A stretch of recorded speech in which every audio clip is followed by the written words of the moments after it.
بسم الله الرحمن الرحيم. يا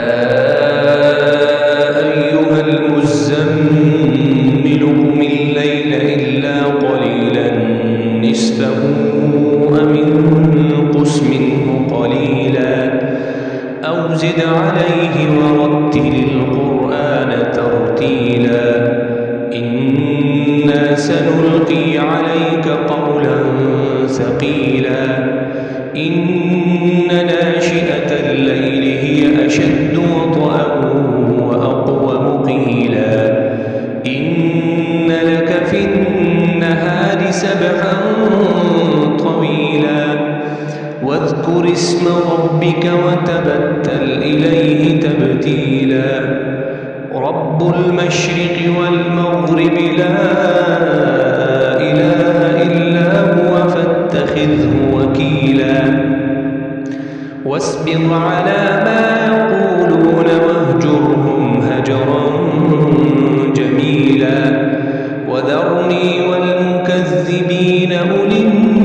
النعمة ومهلهم قليلا إن لدينا أنكالا وجحيما وطعاما ذا غصة وعذابا أليما يوم ترجف الأرض والجبال وكانت الجبال كثيبا مهيلا إنا أرسلنا إليكم رسولا شاهدا عليكم كما أرسلنا إلى فرعون رسولا فعصى فرعون الرسول فأخذناه أخذا وبيلا فكيف تتقون إن كفرتم يوما يجعل الولدان شيبا السماء منفطر به كان وعده مفعولا إن هذه تذكرة فمن شاء اتخذ إلى ربه سبيلا إن ربك يعلم أنك تقوم أدنى من ثلثي الليل ونصفه وثلثه وطائفة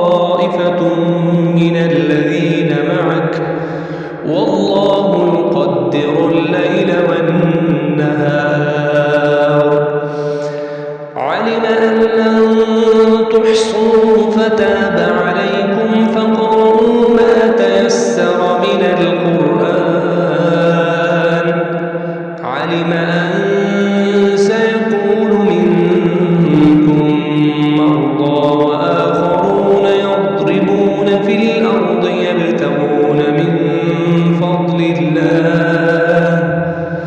يبتغون من فضل الله وآخرون يقاتلون في سبيل الله فاقرؤوا ما تيسر منه وأقيموا الصلاة وآتوا الزكاة وأقرضوا الله قرضا حسنا